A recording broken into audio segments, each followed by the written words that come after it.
Reporte 100.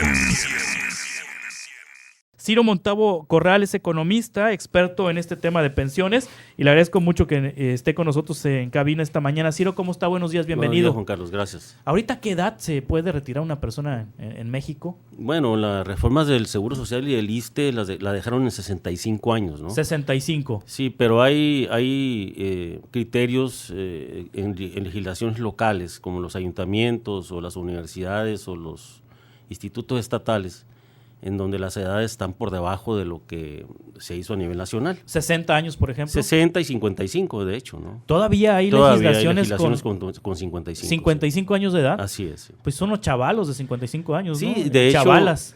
Sí, claro. Y obviamente esas pensiones tempraneras pues son más caras, ¿no? 55 años de edad. Hay todavía legislaciones locales. Locales. Sí.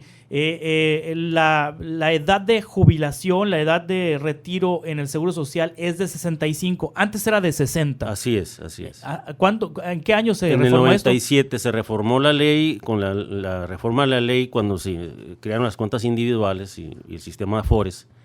La ley se fue, la edad se fue a 65 años y 1,250 semanas de cotización. Sí, antes eran 500, ¿no? Así es. Sí, ahora Arturo Herrera, el secretario de Hacienda, ha dejado entrever que a él le gustaría que la edad se fuera a los 68.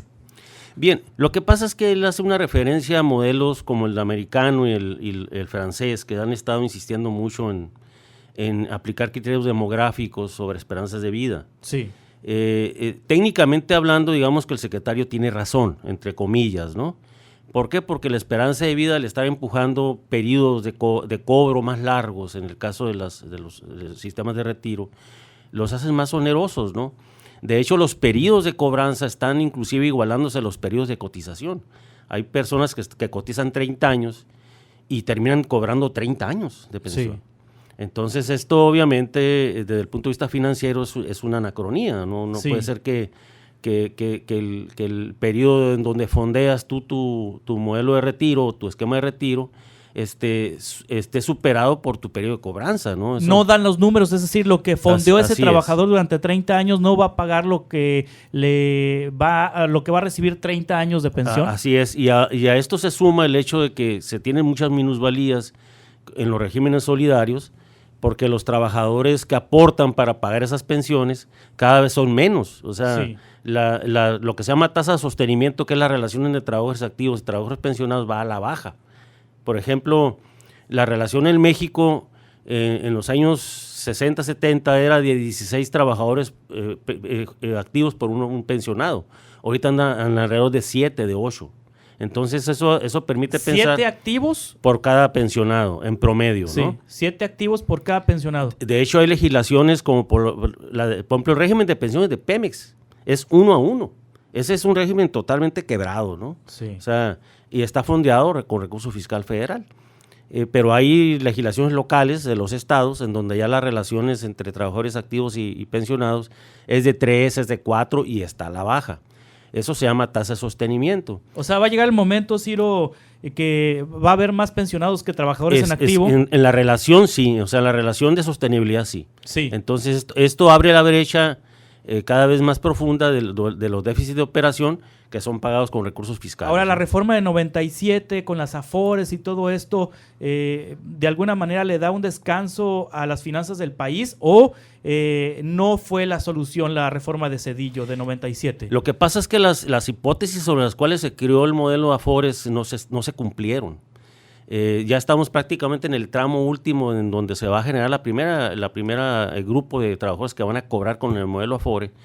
Y el riesgo de que la minusvalía en términos de la tasa de reemplazo que se paguen por parte de las Afores obliga al gobierno a financiar el déficit de esas pensiones, porque va a haber muchos trabajadores que no logren ni siquiera el mínimo de ley, ni siquiera un salario mínimo de ley.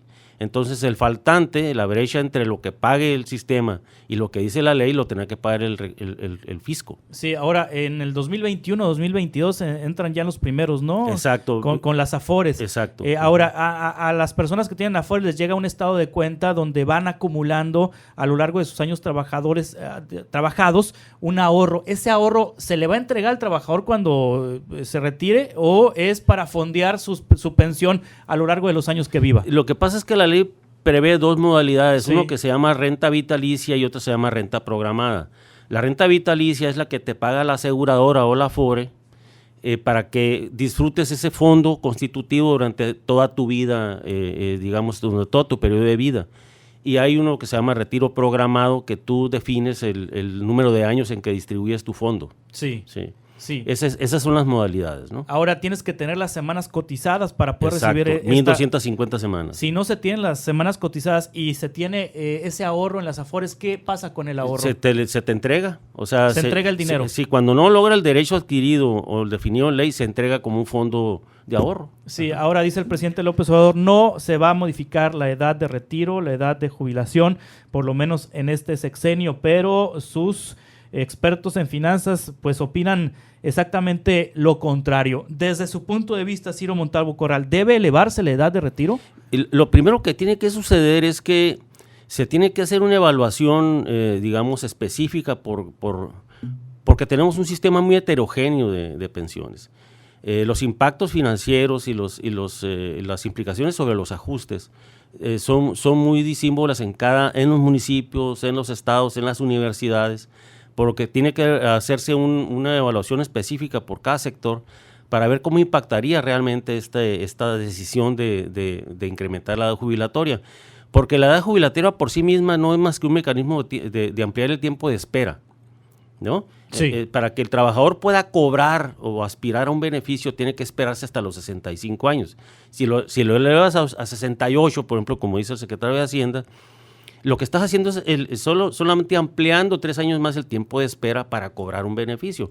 Pero en realidad, en el fondo, lo que prevalece son criterios de insuficiencia financiera, pero que rebasan con mucho esa decisión. El ampliar la edad jubilatoria es una de las variables que no son financieras, que tienen implicaciones financieras, pero que no es financiera, es más bien demográfica.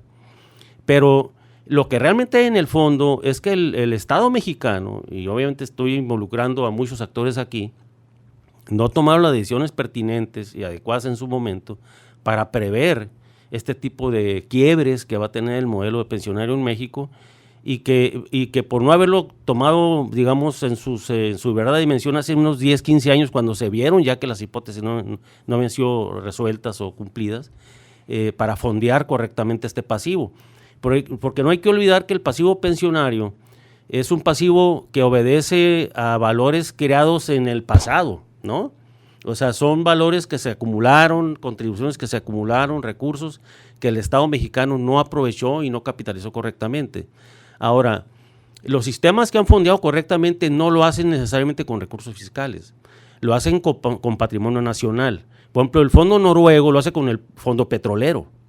El fondo holandés también lo hace con fondos propios, pero no lo hacen con recursos esencialmente fiscales. Tienen tasas fiscales muy altas, pero fondean con patrimonio, con recursos, con rentas acumuladas en el pasado y que constituyen fideicomisos muy poderosos que permiten fondear este tipo de pasivos. Sí. Ahora, en el caso mexicano, obviamente va a tener que hacer una reingeniería financiera, va a tener que definir criterios de reformas fiscales muy fuertes, de largo alcance, que permitan que se libere energía fiscal que pueda ser orientada al fondeo de estos pasivos para los cuales no se tiene una previsión. Muy bien, Ciro Montalvo Corral, muchas gracias por estar aquí con nosotros y ayudarnos a entender todo este tema de las pensiones. Muy amable. Gracias. Que le vaya muy bien. Reporte 100.